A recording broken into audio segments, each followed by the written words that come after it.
Okay, I can see we're going to go over a little bit, but it's kind of like Air Canada. Every time a flight's late, they say, we're late due to the delayed arrival of the incoming aircraft, which is the same thing that happened here. I've got obviously we want to have a couple of questions and stuff, but we have one more presentation from Art Nash on biomass. I know it's not related to what we were doing before, but he needed a slot, and here we are. So, Mr. Nash.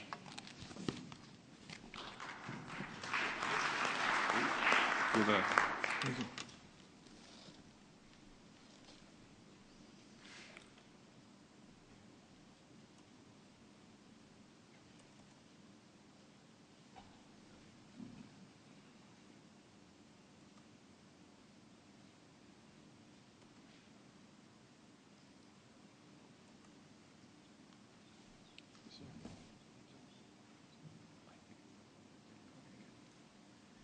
Thank you very much. I was supposed to present on Tuesday. However, I was flat on my back in bed, and I still hear squeaking in my head. So if you hear the squeaking, let me know. But they were very gracious to go ahead and fit me into this last panel. And though I don't have a background in transportation logistics, my original Bachelor of Science was in regional planning. And then I decided to become a school teacher. Social sciences school teacher. So I moved to Alaska in 91 with a trunk and basically a teaching certificate. And at that point, went to Valdez, met my wife, married into an Alaskan family where the father-in-law was a navigator, working quite a bit with the oil companies on transport. So by osmosis, I might know a little bit about the subject. But my focus is going to be on my true love, and that is Alaska schools under the current energy situation in Alaska.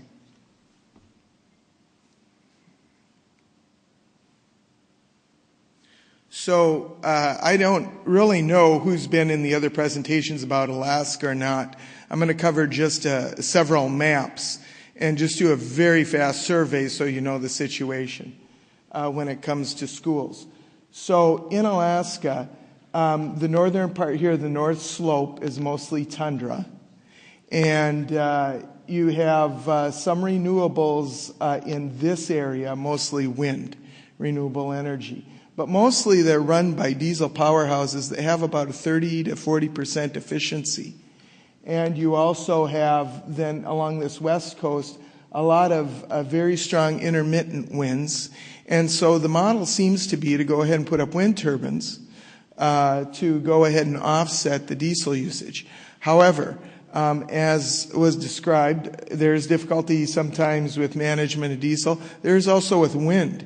And some of the logistics in getting a crane into a village, an Eskimo village, is sometimes difficult and costly because this is permafrost.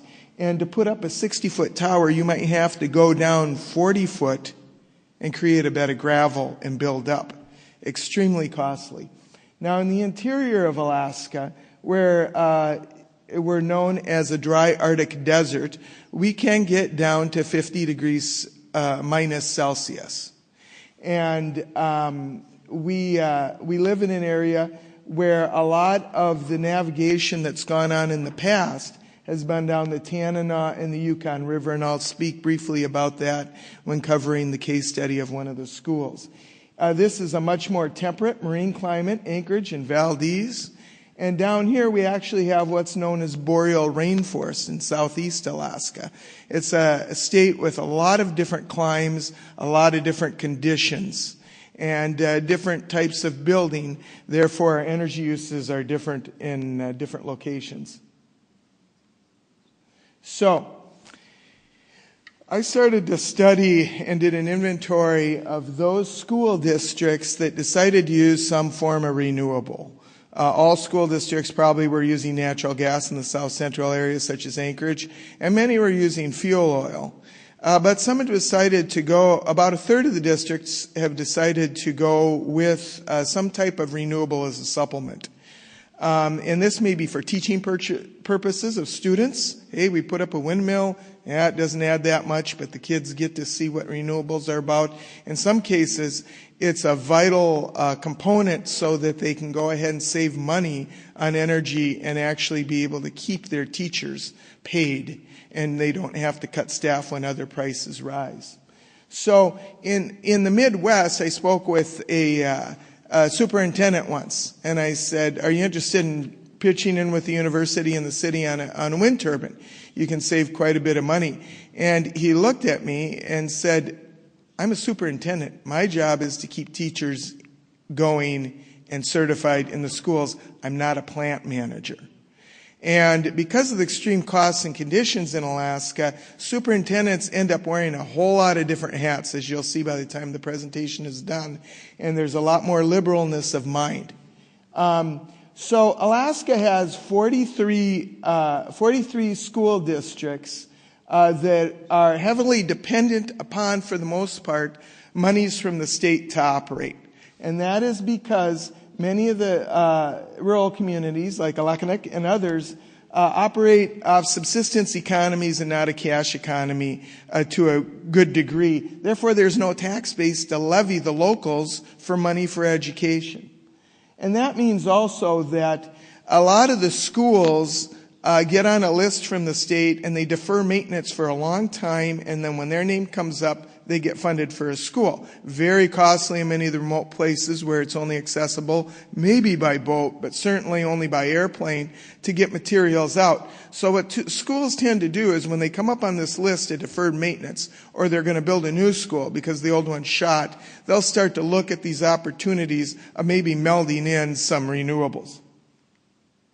So the other thing that I'd just like to say is that this is the Aleutian Islands. That's all one school district. All right? And so you see these large blocks. Now, when you see the next list, you're going to see a lot of city school districts. That means there's usually one K through 12 school, usually. And the schools, by the way, let me mention, can range, we have in the urban areas, graduating classes of several hundred, but in a lot of the rural areas, there might be 2 teachers, 20 kids, K through 12. And there was a decree passed in the 70s called the Molly Hooch Decree that said if there are 10 students in a community, K through 12, the school stays open. And the state, obviously, for the most part, fits the bill as a remnant of a lot of the difficulties that happened with shipping kids out, separating them from their local culture in the 50s, well, even before that, but certainly up through the 80s in some cases. So, as I mentioned, about a third of the schools have decided to tinker with some type of renewables. And the ones that I'm going to specifically look at are those that are focusing on biomass. That is taking, for the most part, woody product and utilizing that. So there are currently half a dozen school districts that use biomass. And part of the reason is because they're up a river. Some of them are on a road system, but they have a lot of wood around them. A lot of wood that the Department of Forestry is nervous about because it's dead fuel on the ground and they'd like to get rid of. And so with some of these schools, you have fuel oil being brought in, and those that are more remote, like Tanana City, where they're on the river, they have to have fuel barged. And as was discussed, sometimes with logistics of getting barges with fuel oil into communities, there's snags and other things that happen. And you hit a point in September or October where you're not going to be barging fuel up and down the Yukon River. So there's obviously a hope also to go ahead and create some type of independence by the communities that they realized years ago. The other thing that I'd like to say is that some of these communities are on massive rivers that ran supplies up by barges in the early 1900s. And those barges were powered by wood. They were powered locally from station to station. Almost subsistence style transportation and logistics, if you would, and the locals cut the wood. So, as I mentioned, there's a lot of wood in the area. there's a lot of beetle kill, and there's also a lot of wood that comes down the river that's already cleaned and scoured with no limbs and bark because it comes down as floating driftwood that can be utilized. One of the things that I try to look at when trying to see if a project is going to be successful from a small community is I try to look at Neil Flora's model of not only the financial capital that's involved in the investments, but does the community have the infrastructure? Does it have the wood or the ecosystem to support and sustain? Is there a culture of filling boilers and hauling wood? Is there also the human capital, the skills to do it? And is there the social capital, that glue that holds people together? And is there also an ability for people to make decisions on a project like this as a whole community? Is there that wherewithal? Do they have it together? So one community that kind of started on this road was Tok. It's on the Alaska Highway.